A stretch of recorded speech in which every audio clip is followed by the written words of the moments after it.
Stock markets are a little changed by end of day, Monday, September 16th. Treasury yields have declined. The dollar is down. Gold is holding steady around new all-time highs, $2,600. And we'll be talking to Gary Wagner, editor of thegoldforecast.com, about what's next for gold, markets, yields, and what the Fed may do this week. We'll do a little FOMC preview.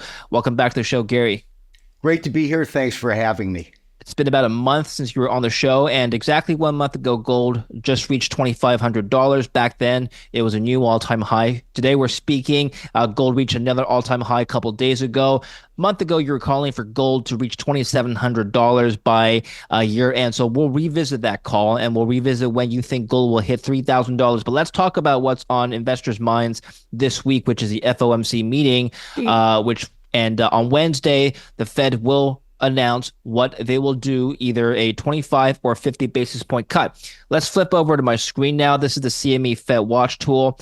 It is indicating, Gary, a 67% chance of a cut, a 50 basis point cut by Wednesday. Now, a week ago, just over a week ago, this was like 17%. A couple of days ago, it was inching towards 40. Just yesterday, it's 50.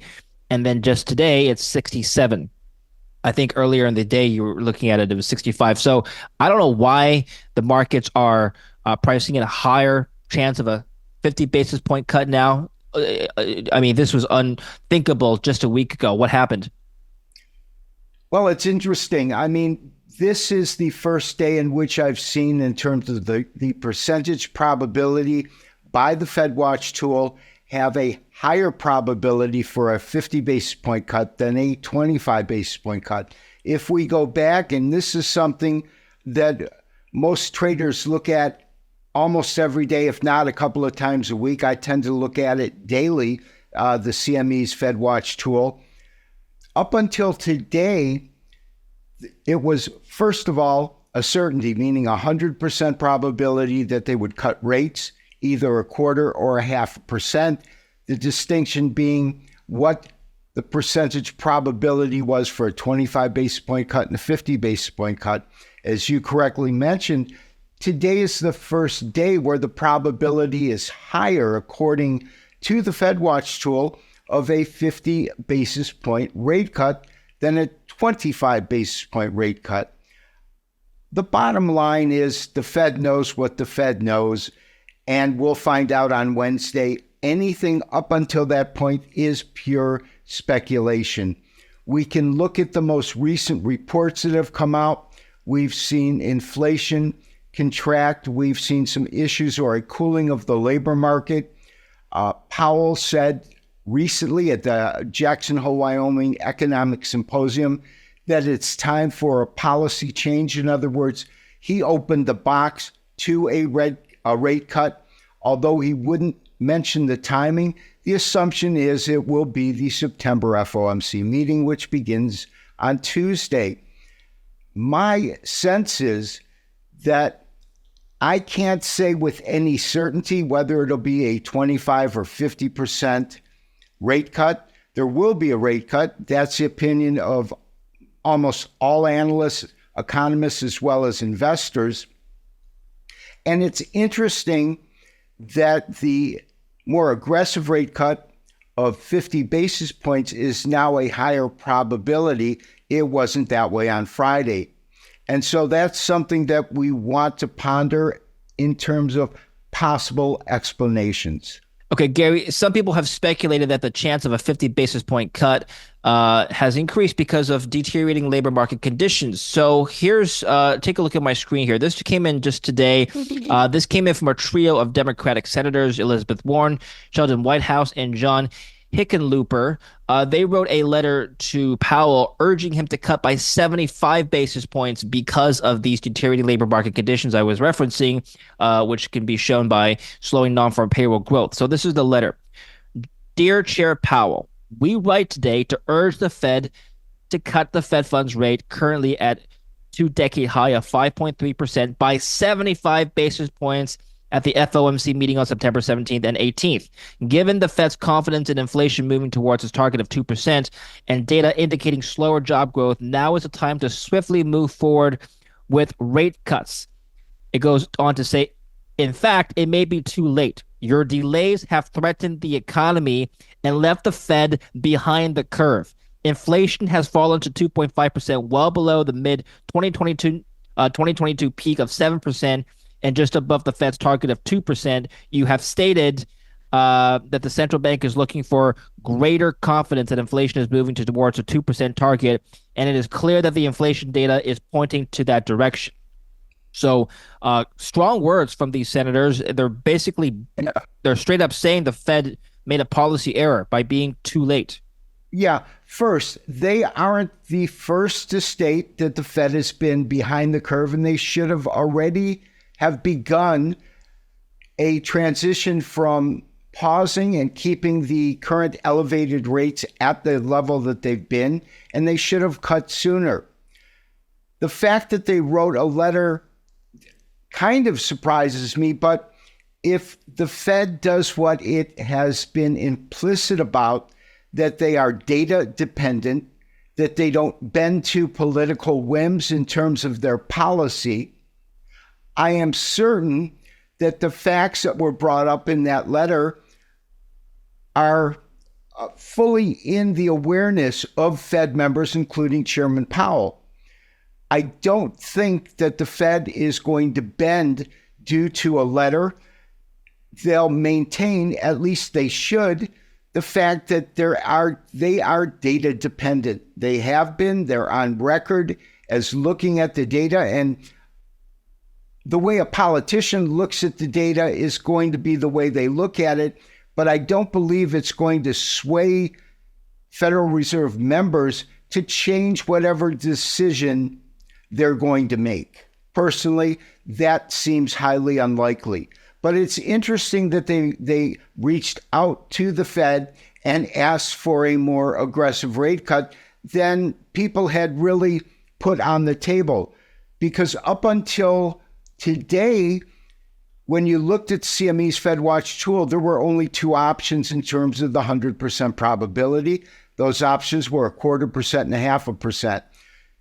75 basis points, at least according to futures traders, because that's where the data from the FedWatch tool is derived, wasn't even on their radar. So it's an interesting point. Do I think it will sway or move the Federal Reserve? I don't believe that it should or will. I'd like to take a minute now to talk to you about a great way to buy physical gold through a trusted dealer. Our sponsor today, One Gold. Launched by trusted industry leaders in AppMex and Sprott, One Gold allows you to own vaulted gold, silver, and platinum in your choice of secure vaults around the world. With One Gold, your holdings are fully insured, audited, and IRA eligible. One Gold is an intuitive and secure alternative to precious metals ETFs and offers an array of unique investment tools like the bullion card, auto invest, limit orders, and more. Thousands of customers are using One Gold as a complement to their physical assets using their regular at-spot promotions. Additionally, One Gold offers unparalleled liquidity with same or next day cash withdrawals, 24/7 trading, and physical redemption. Get started today with a few clicks from onegold.com, link down below, or scan the QR code here, or by downloading the One Gold mobile app in the Google Play or App Stores. Let me show you one more paragraph in this letter, and then I'll tell you how I'm interpreting it, and I'll get your interpretation of this. Last month, you, Chair Powell, emphasized that the Fed does not seek or welcome further cooling in labor market conditions. He said this at the last press conference. But there is a real risk that this is happening. At the end of August 2024, the Bureau of Labor Statistics released a preliminary benchmark annual review of employment data, which revealed that there were 818,000 fewer jobs in the 12 months that ended in March of this year than were initially estimated. While these are not job losses, they do indicate that job growth has been much slower than the data previously indicated. Some conservative economists believe that job growth has been even weaker since then. I find it odd, and I'll get your interpretation. I find it odd that three Democratic senators would openly admit this right now, so soon, so close to a presidential election. I mean, they don't want to admit the economy is deteriorating, yet if they're openly doing so, things must be really bad. What do you think? My personal sense is that as the FedWatch tool is predicting right now in terms of probability, it seems more likely that they'll go for a 50 basis point rate cut rather than a 25 basis point rate cut. They're also on record wanting to cut rates this calendar year by approximately 1 full percentage point. There are only a few meetings left. I believe it's 3. And so if they do a 50 basis point cut at this and then 0.25% rate cuts, they'll meet their target of cutting rates by 1% this year. I don't see a deviation to a much more aggressive rate cut, 75 basis points, because that will send the message of fear by the Federal Reserve and the acknowledgement that they're behind the 8 ball.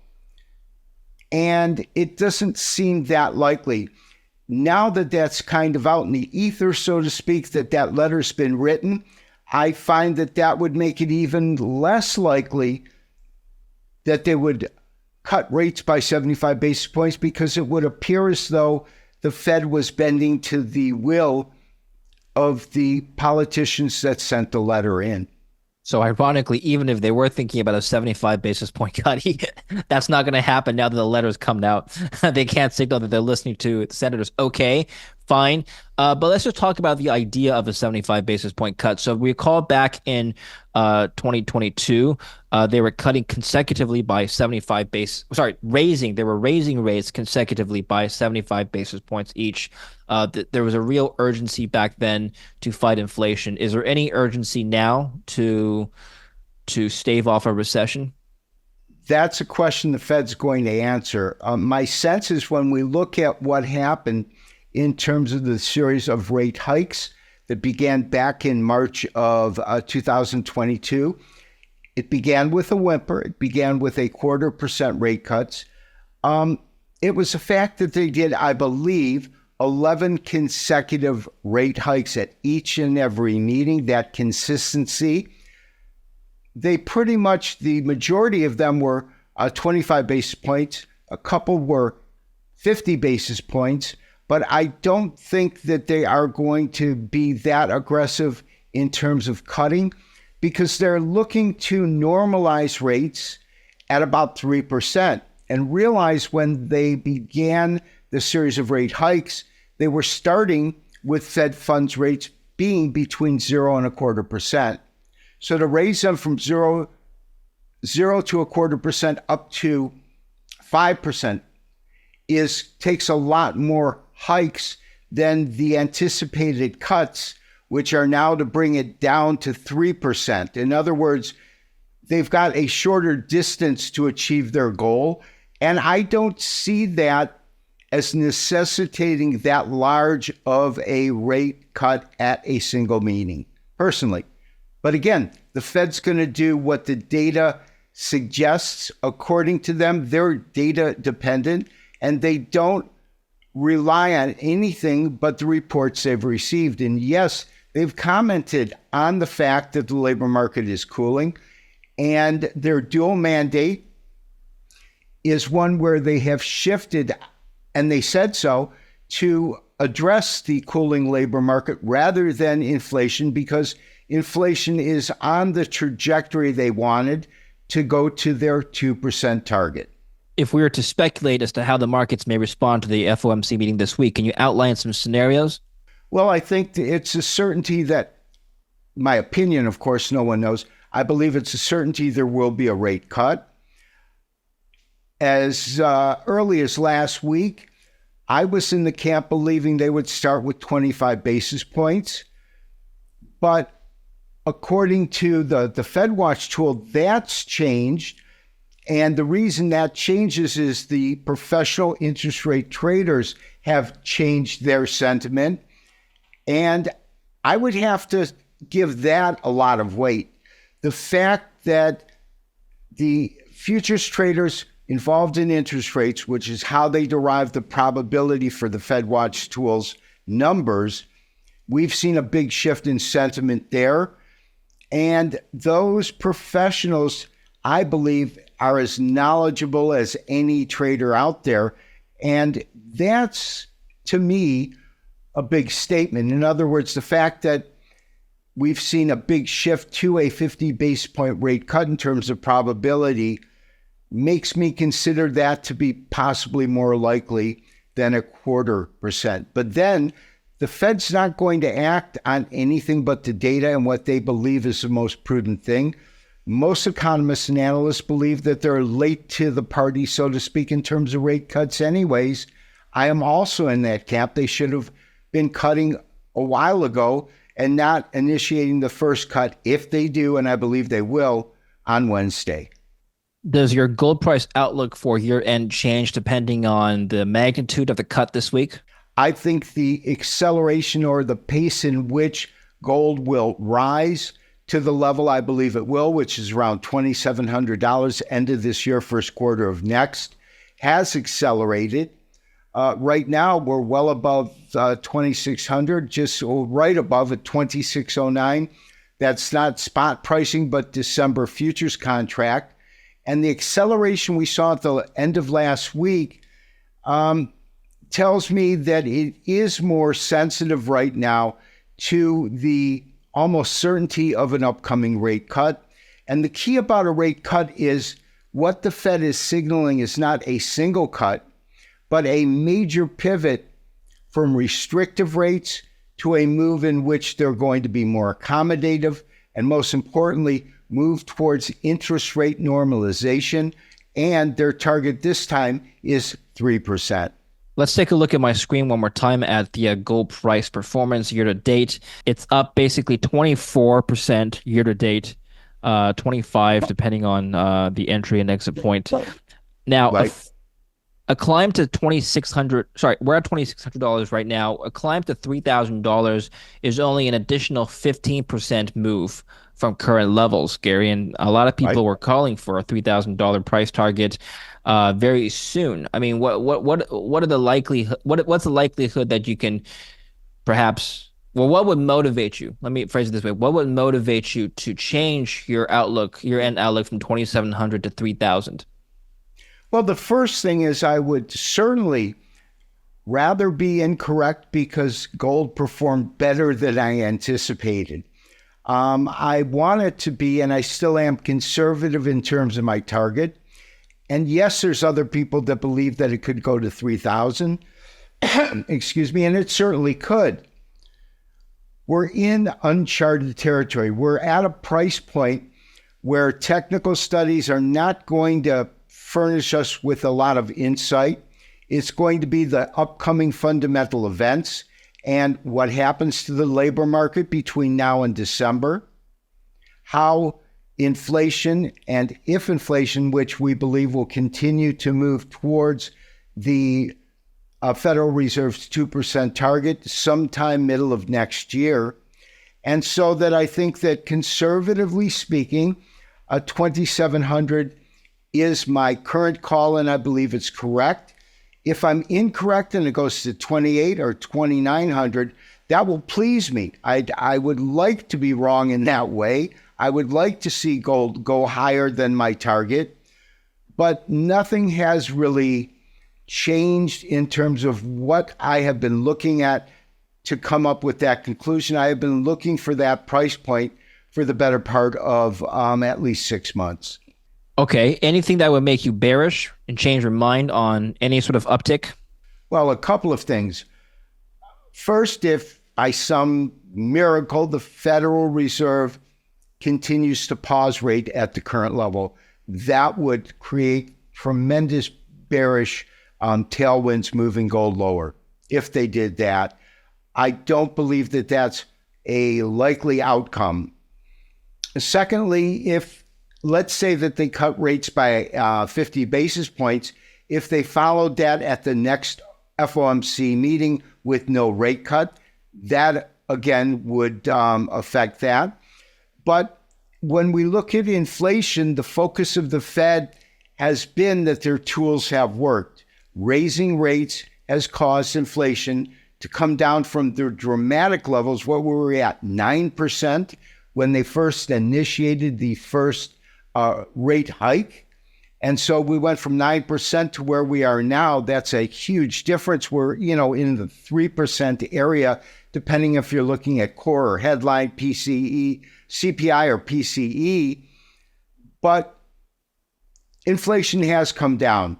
And now what they have to focus on is the cooling labor market. And so what tools could they possibly do to influence that? And that would be to be more aggressive with their rate cuts than is currently anticipated. Do you think there's a level at which gold traders would want to take profits? Well, it depends on who we're addressing. When we say gold traders, those that are traders in the futures market are always going to be either interim trend, not always, but a good majority of them are going to be interim trend traders or short-term traders. But when you look at demand for gold right now, one of the largest primary sources for that demand is central banks globally adding that to their balance sheet. And that continues to be strong. And so it's going to be that along with retail interest rather than traders bidding, buying, or selling gold contracts. Right now, I would think the single greatest force has been central banks being aggressive buyers of gold and adding that to their balance sheets, which means that they're converting fiat currency into gold, and that will continue, I believe. And if that does, that's going to keep prices steady and higher rather than have them come down. Okay, I like to show you another chart. We're just going to talk about some correlations here now with gold, Gary. This is the gold price once more, and I'm just showing you a 1-year chart for now. Okay. I'm going to overlay that with the S&P 500. And as you can see, over the last year, they've both risen in tandem, with most periods having seen a positive instead of a negative correlation. Does this relationship surprise you at all? It is, it is what it is, and that is what we've seen. Yeah. Both gold and the Standard & Poor's 500 have had relatively strong performances this year, and that's indicative of the fact that the moves are in tandem. We would want to look at what the percentages are in terms of, what percentage did gold gain, what percentage did the indices gain. We can find that out right now. So gold is up 34% year to date. No, sorry, I'm going to do 1 year. 1 year, 12 months, gold is up 34%. The S&P is up 26.5. Okay. So gold is outperforming the indices. And that's a strong statement. The strength comes in the fact of that chart that both asset classes are performing well, exceptionally well when you consider the year-to-date returns that they have accomplished. I don't see a reason that would change right now. And so that's going to really be a guide as to where large institutional investors continue to allocate their capital to in terms of assets, and they'll continue to allocate it into equities as well as gold, a safe haven precious metal. Yeah, if you zoom back, gold and the S&P 500 fell together in 2022 as the Fed hiked rates.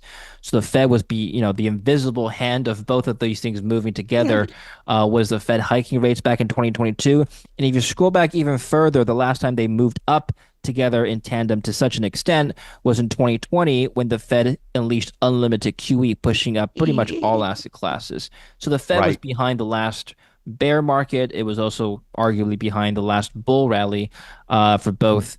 What is the invisible hand now this year when you want to go back this year and looking at it, both of these things moving up together? The key when you look at it long-term as well as short-term in terms of the relationship between the equities and gold as an asset is whenever there has been a heavy hand by the Fed, whenever there has been strong Federal Reserve intervention, we have seen that move both gold and equities to higher values. It's been that way for multiple times in which the Fed stepped in, points of a recession in which the Fed stepped in and stimulated the economy by working with their rates.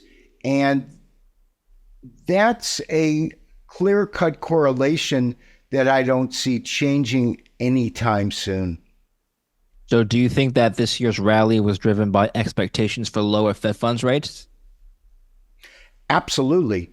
The market, I believe, market participants were overly optimistic and betting both equities and gold higher under the belief that rate cuts would be imminent, and they weren't. The optimism of rate cuts has very much preceded the real-time truth of the timing of rate cuts. So the optimism's always been there. I believe beginning of the year it was unfounded, and now it seems to be really rooted in reality that rate cuts are imminent by the Federal Reserve. Okay, let's take a look now at a chart that you showed me here. You mailed me this chart. What are we looking at now, Gary? You've got a number of circles above, or numbers rather, above an inflection point. 1, 2, 3, 4, and 5. We're currently at 3. What are these cycles? This is a basic Elliott Wave count off of a daily gold chart.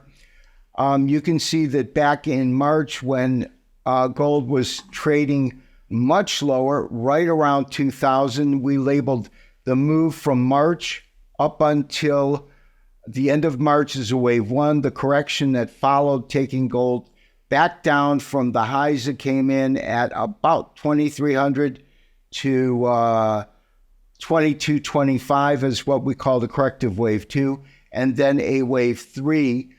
In Elliott Wave, we look at a total of typically 8 waves. A impulse phase, which is waves 1 through 5, where waves 1, 3, and 5 are moving in the primary trend direction. This is a bull count as the market moves up, so waves 2 and 4 will be corrective waves. Then what you see is a triangle that was created from the beginning of May and terminating in June, and that was basically what I call a flat bottom descending top. We had a series of lower highs and equal lows, and in there we had an A, B, C, D, and E, a 5 count. And once it hits the E wave, the theory believes that you will then get what's called a thrust. And the thrust is really prevalent when the prices break through the upper level resistance line. And in terms of where that occurred, that was when gold was at about 2,400. And you restart the clock with a wave 1 that occurred in July, wave 2 at the end of July, and we are currently in wave 3 of 5. I believe that could take us as high as about 2630 to 2650. We will then get a corrective 4th wave and a final 5th wave, which will either be at the end of this year or into next year, terminating at around 2,700 per ounce. I'd like to show you one last chart here, and I'm going to show you what happened in, well, let's just zoom out here, 2011. So 2011 was when gold hit its then all-time high before rebounding in 2012 and then falling ultimately to near $1,000 an ounce at its trough in 2015, which is about a 50% more than, about a 50% decline from its top. Or a bit more. So Gary, if you were just to take a look at it from a technical perspective, is gold showing any signs of this pattern repeating now? Well, in terms of the rally component, meaning prior to the middle of 2011, which it hit then the all-time record high, which was at around 1,900. After that, it traded between 1,900 and 1,800 for a period of a couple of years. And then in 2014, it broke hard and didn't hit a bottom, which was at around 1,020 till the end of 2015. Mm-hmm. That is something that we're not dealing with yet because we're still in the cycle, if we're going to compare it, that occurred up to the middle of 2011. That was the conclusion of a fifth wave and the end of the impulse cycle that way. My sense is that could we see a long-term year correction as we did from the middle of 2011 to 2015, 4 years in which we saw gold roughly go from about $1,900 down to about $1,000 per ounce. In other words, a halving. Is it possible? Yes. Is it likely? I think it's less likely than what we witnessed in the middle of 2011. We're not at that point in terms of what we're looking at now because we're going near what I don't believe that the rally that's currently at play has run out of steam, and I don't believe it's concluded, but I believe that it's closer to the conclusion than it is to the beginning or the start of the rally is the best way I can express that. And I'm just going to illustrate this point here. So in 2011, the DXY bottomed and then rallied. So a lot of the decline in the gold price may have been attributed back then to a much stronger US dollar that happened between 2011 to 2015, 2016. So we'd have to then talk about the dollar. Right now, let's go back into present day. The dollar has been weakening. The dollar is the purple line here, while gold has been strengthening. That makes sense. Are there any fundamentals that may point to a reversal of this trend, meaning a much stronger dollar from here, Gary? Not yet. I mean, when we look at what the dollar has done recently, it moved up to the highs of around 114, came down, and then it peaked out as it moved up to 106. Most recently on the dollar index, we've seen it move closer and closer to 100. Yeah. The key is whether or not, if it continues to fall, whether or not on a technical basis that will be a level of support. Because if the dollar does continue to fall on a technical basis, there's not a lot of support till about 96. So right now we could be getting to a point where the dollar will find support, but we're not there yet. Appreciate your thoughts, Gary. Thank you very much. We'll find out what happens with the Federal Reserve very soon. People can check out people can check out Gary's work in the links down below. I'll put a link down to Gary's website, thegoldforecast.com, as well as his X handle. And people can watch our last interview with Gary as well. I'll put the link down in the description below. Thank you very much, Gary. I'll see you again soon. Great to be here, and we'll talk again. Thank you for watching. Don't forget to like and subscribe.